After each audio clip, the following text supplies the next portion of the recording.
Welcome back, video creeps. It is Friday the 13th, and what a better way to celebrate Friday the 13th than to review its #1 fan, Jason Voorhees, and his movie, Friday the 13th. Although it's not really Jason's movie, we'll get into it.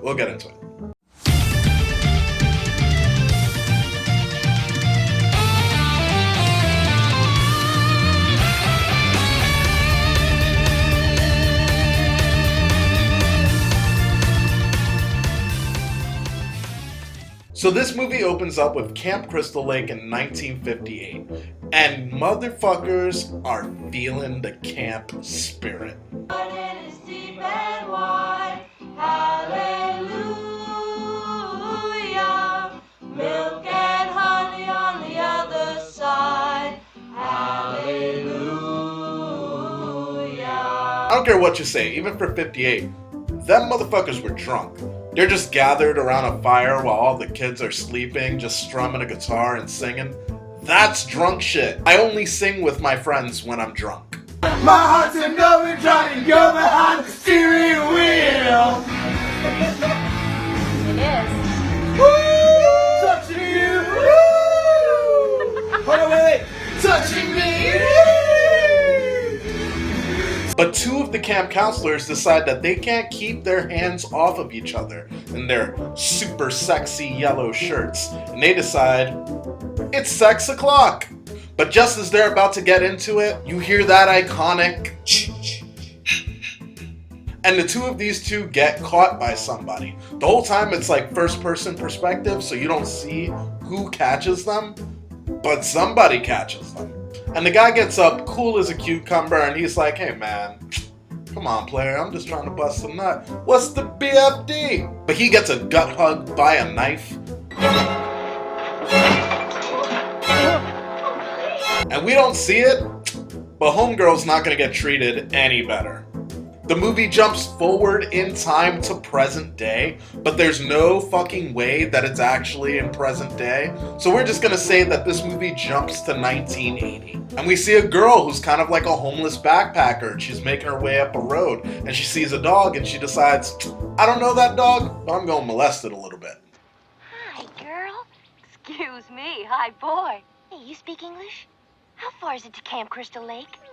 That far, huh? Okie dokie. See you later. Once she's done unsolicitedly touching a dog, she finds her way into a diner, and she asks, hey, does anyone know where Camp Crystal Lake is? A middle-aged guy gets up and he's like, oh, you mean Camp Blood? And she's like, I don't fucking know, I don't know any of that shit. And he's like, you crazy girl, come on, we out. And he gives the girl a ride. We learn that this girl is actually a brand new camp counselor up at Camp Crystal Lake. And the middle-aged guy is kind of like, haha, you should quit that fucking job, man.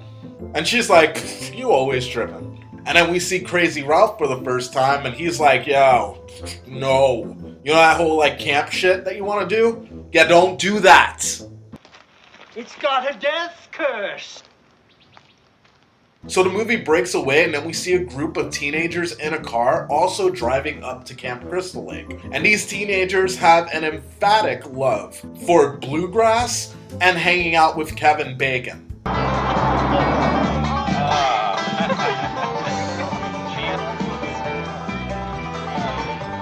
The group of teenagers pull into camp, and we meet Steve Christie, an individual who has zero problems with dressing like this in front of a bunch of teenagers who are miles away from other adult supervision.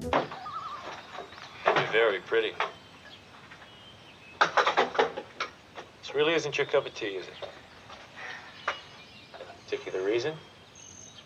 The camp counselors start getting to work. Meanwhile, we see that Annie jumps into another car, because this bitch has zero regard for her fucking life.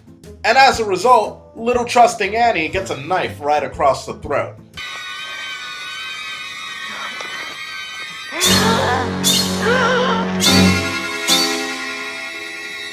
No camp songs for you. Meanwhile, Kevin Bacon's tuck job that is good enough to make any drag queen proud is hanging out by the water with the other camp counselors. But oh shit, they're not alone. They're definitely being watched from the woods. Dealing with stalkers.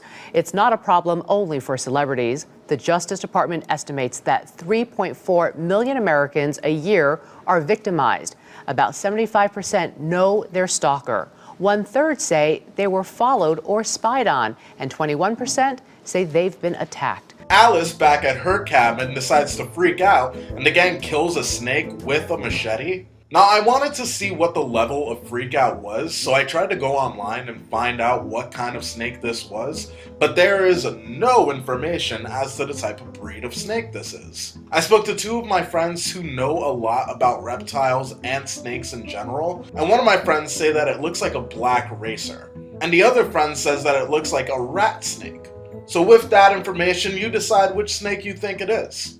The reason why I couldn't find any information about what kind of snake it was because it's completely overshadowed online by the fact that they kill a real snake in this film. Which is sad in and of itself, but what I also read was that the owner of the snake was present on set when they killed the snake, and he did not know that they were gonna kill the snake, and he started crying.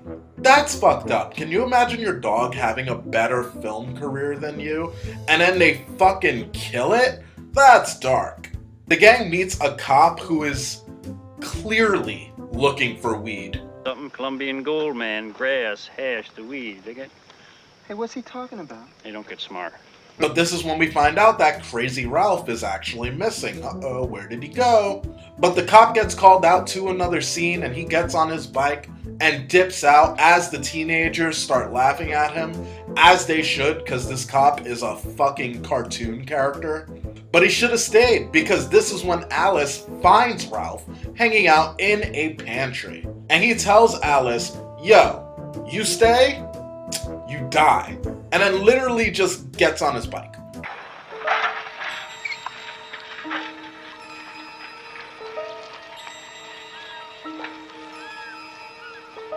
One of the counselors takes a sad walk alone when they notice a weird cabin in the woods. It looks unmarked, it looks kind of like no one's been using it. The upkeep definitely isn't there, but he sees something out of the corner of his eye and he decides, I'm nosy. So he heads inside. Meanwhile, Kevin Bacon and his boo thang run away from terrible lightning effects. Call it my show. Hey, this is no dream. Come on, we're gonna get soaked. Seriously, did that not just look like fire in front of their face? Wrong element, bozo! They go inside and Kevin gets ready to lay that pipe. But we cut away, so that way we can see that the other camp counselors are deciding that they're gonna play Strip Monopoly. A genius idea that I don't totally understand the functionality of. However, I'm with it. Then we cut right back to the dirty. And right after Kevin Bacon and his boo thing do it, she decides that she's gonna take a shower. And we see my favorite death in this entire movie. The under the bed, through the neck, arrow.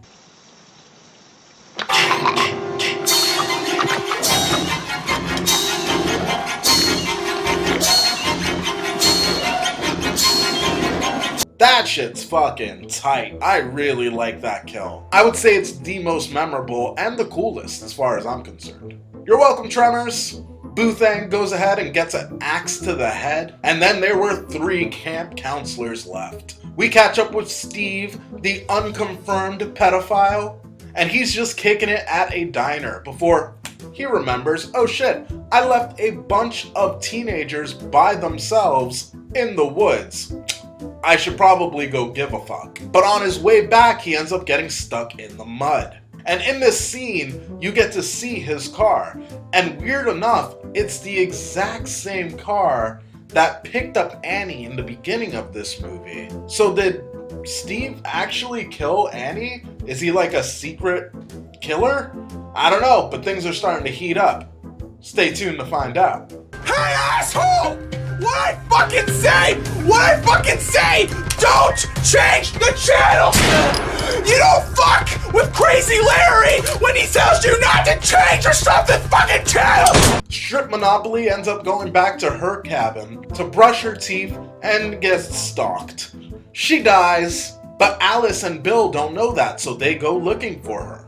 Once things start to get nice and fishy, Alice decides, yo, fuck all this shit. You and me, let's get out of here. We could do literally anything else. But just like other great women in time, they got manipulated by a stupid man who thought that he knew better, and they end up staying. Fuck you, Bill, you get everything that's coming to you. They head back to the cabin, and Alice decides that she's gonna take a nap. But when she wakes up, fuck, now Bill is gone. This motherfucker's nowhere to be found. Until she does find him, and he's hanging on the back of a door, just fucking littered with arrows. What a sleuth! Good job, Alice. You really figured that one out.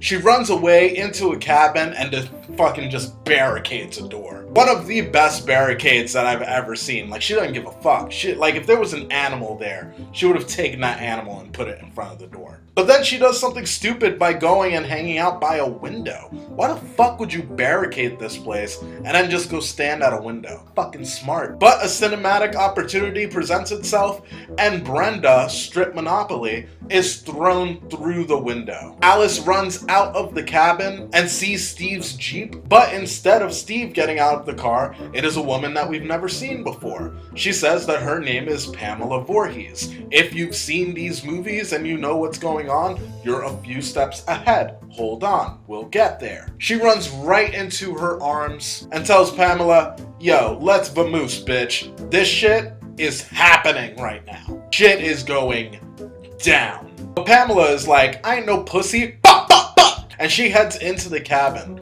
She finds Brenda's dead body on the floor and decides it's time to tell a story. She tells the tale of a young boy who drowned in Camp Crystal Lake due to the negligence of camp counselors not doing their job. And that boy, his name is Jason. Oh shit, I didn't even, what? But what's worse is that Jason was her kid. And it's Friday the 13th, his birthday. So Pamela's like, y'all killed my kid. It's his birthday. I'm gonna poke you full of holes. Oh, you're gonna die! Oh, I'm gonna rip You're your gonna face off die! and shirt out You're gonna die! and I'm gonna wear it! I'm gonna take 1 second to take my shirt off, and then you're gonna die! But Alice is like, fuck that. She grabs a fireplace poker and beats the shit out of Pamela, getting away momentarily. And we get to see exactly how crazy Pamela Voorhees actually is. Don't let her get away, Mommy. Don't let her live. I won't, Jason. I won't.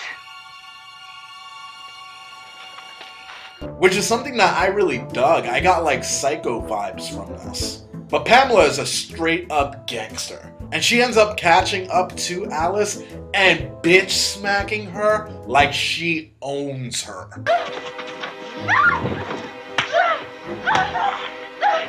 After some more running, Alice runs into a pantry where she's able to arm herself with a frying pan. And just as Pamela gets through this pantry door, a la Shining Jack Torrance looking through a hole, Alice hits her in the head with the frying pan, a la Bugs Bunny, and she's able to dip out. But Pamela is hot on her trail. She's gonna get this girl. But not today. Alice grabs a machete and fucking chops her head off. It goes flying.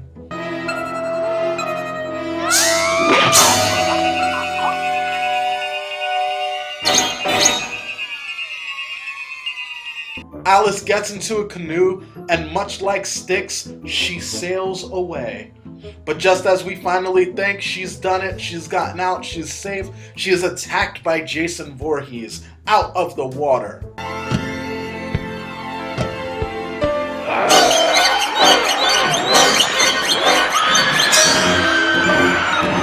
Or is she? The whole thing was a dream. Well, that part was a dream. All of her friends dying and shit, that happened. Just the water Jason thing didn't happen. Which I'm glad didn't, because that wouldn't make sense going forward with what Jason looks like. He would have to be like a fucking kid for that scene to make sense. And then the movie ends. I think Alice is maybe one of the smartest final girls that we've ever seen on screen. I really like her. Is this my favorite Friday the 13th in the entire fucking saga? There's so many of these movies.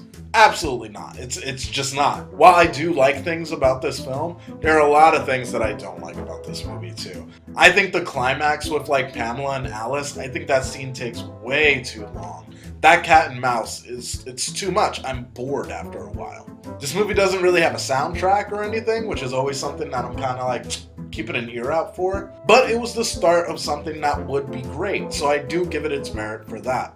Overall, I would say watch Friday the 13th so that way you have a good understanding of where these movies are going to go, or at least where Jason comes from. Because although Jason never shows up in this movie in his, most familiar form, these are still his roots. And going forward, these are the things that make sense to his character. So if you want to enjoy, say, part 3 or part 4 or part 5, or laugh at Jason Goes to Hell, watch Friday the 13th to get that understanding of where it all started. I would give Friday the 13th a 7. Happy Friday the 13th to everyone watching this. I hope I'm able to edit this and actually put this out on Friday the 13th. If not, the intention was there. If you haven't already, make sure that you subscribe and hit the bell. And if there's a movie that you want me to review or go over, let me know and I will make sure to review it for you. That's going to be it for this review. Peace, video creeps.